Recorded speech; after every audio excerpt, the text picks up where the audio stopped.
Hello everyone, so today you're here with Heather from Transformed Life Coaching, and this is just going to be a little mini podcast talking about rejection sensitivity dysphoria.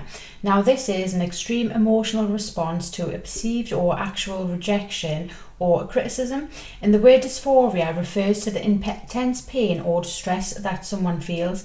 Now, it is common in individuals with ADHD, but it's not a formal diagnosis. So many people with ADHD report experiencing intense emotional reactions that resemble RSD. So even a minor criticism or any sort of perceived rejection can trigger severe emotional pain, shame or embarrassment with the person with RSD. Now this can, manifest itself as anger, withdrawal, things like that. So whether it is you that has ADHD and you have RSD, or maybe one of your friends, family member or your partner has RSD, it's quite important to understand that RSD is a real thing and it does have a massive impact on the person with RSD, but even within close relationships also. Now, people with RSD can set themselves really high standards, and this can be so nobody can have a reason to sort of criticize them or reject them as well. So this can cause them a lot of stress because they're striving for this perfection just so they won't be sort of criticized or anything like this. It can also lead people with RSD to withdraw from social situations. This can be, maybe not wanting to go out to work or not wanting to go and meet friends or family members or anything like that, in case they are viewing them in any sort of negative light, or if they say anything, because even constructive criticism can feel really, really negative to the person that has RSD. This can lead them to have feelings of despair and things like that, and feeling worthlessness. So this is going to affect their self-esteem. When you further affect your self-esteem, it's going to make you feel worse anyway. So when you're coupling low self-esteem with RSD, this is going to trigger those emotional reactions even further. So it can manifest in daily life in different ways. It can be within work, school or anything like that, because they can have struggles with performance anxiety because they'll have this extreme fear of failure. So, this can lead them to either procrastinating to avoid, any sort of criticism. Within relationships, they can be highly sensitive to any sort of sign of disapproval. So, maybe you are saying something to your partner I don't know, you never do the dishes when I ask you, or something like that. The person with RSD could be hearing, you are useless, I am so sick of you, and things like that. It can really feel like a massive criticism to them. So, when you're saying things that, maybe is just constructive feedback, and then, maybe your partner with RSD is then taking it really harsh, and then you're like, well, you're too sensitive. That's going to further fuel that criticism and rejection. Now, I'm not saying you can't, if you have an issue with your partner or whatever, go and say to them, this, you haven't done the dishes or whatever. But if you are trying to understand why your partner has extreme emotional reactions, this is the reason.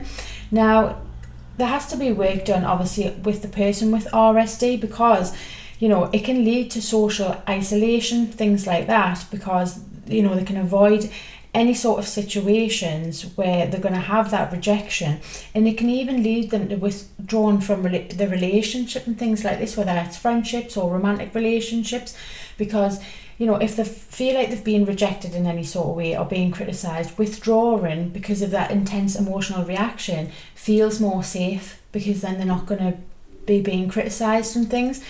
And people with ADHD often have difficulty managing their emotions due to the executive function challenges. So the prefrontal cortex, which regulates emotions, can develop differently in those with ADHD. And they can also have sensitivity to stimulation. So people with ADHD are more sensitive to external stimuli, which also includes emotional responses like rejection. And then obviously yourself, if either you have ADHD or someone with ADHD, we love to butt in on people's conversations. It's not a purposely done thing, and it's not the person with ADHD being rude. You know, maybe you're having a conversation, then all of a sudden the person with ADHD just jumps in, and this is part of the impulsivity that they have. And then, you know, if you say, well, I was talking then, you've just jumped in, this can further lead the person to feel rejected, or they're having some sort of negative feedback. Because people with ADHD, when somebody's talking about something, maybe they have a similar story, and this is how they connect with people. And oftentimes it can be perceived that, you know, this is the person with ADHD being rude. It's not. It's, you know, the way, obviously, with the impulsivity and things like that. But then if something is said to them, they're going to feel, you know, like they're being criticised. So what are some coping strategies for RSD? Now, acknowledging that you're going to have these emotional responses can help you detach from the immediate emotional pain. So knowing that, right, I have RSD, you know, I'm going to have this response and this is why I'm feeling it so deeply. It's sort of the acceptance side of it. Now, there also is CBT, which is cognitive behavioural therapy, and this can help you reframe negative thoughts, which can lessen the impact of rejection, because obviously if you're feeling like you're being rejected, maybe somebody said something to you, yeah, with the ADHD and the overthinking brain, you're likely to go down a rabbit hole of all these feelings like I'm useless, I'm this, I'm that. So CBT can really help navigate and reframe those negative thoughts. So mindfulness and emotional regulation is also going to be really important. So practices like meditation and things can help people observe their emotions without reacting impulsively, because obviously when you have ADHD, impulsivity is a part of that. So taking the time out to meditate, or even whether it's a breathing exercise, it's just going to help sort of slow that immediate emotional response down. So if you do find maybe you sort of, because obviously it's different for everybody, some people could sort of have an emotional reaction like a outburst of anger, somebody could go off and cry or maybe withdraw. So it just can help you sort of navigate those emotions and understanding your emotions. It's also important to have a support system. So this could be friends, family, your partner, or even a therapist, because having people around you that understand, you know, RSD and how, you know, you feel, or, you know, the complexities of it, and that it's not just, you know, somebody, you know, being too sensitive or not just acting out because, you know, they want to cause drama or things like that. It can help navigate any misunderstandings. So it's important that, you know, if you do feel criticised and things like that, open communication is going to be helpful within that. And although it's not widely recognised term outside of ADHD, RSD is a valid experience for a lot of people. So validating your feelings and your experiences with it is going to help you as well, because oftentimes if you don't really know about RSD and you don't really understand it, if you're being told that you're too sensitive, you may actually think, well, maybe I am too sensitive, maybe I'm not a great person, maybe I'm this and maybe I'm that, when these are not true. You know, this is part of RSD.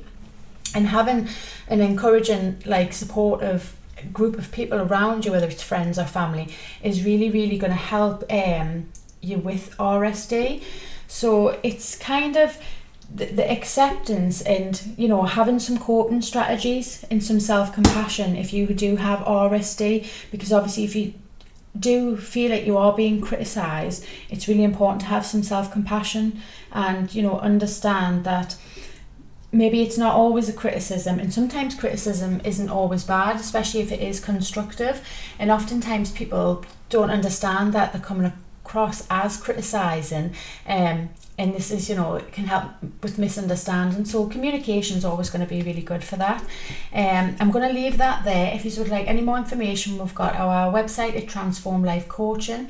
We've also got our Instagram and TikTok with the links in the bio, and we'll have some purchasable resources and some free resources. And I will leave that there. Bye.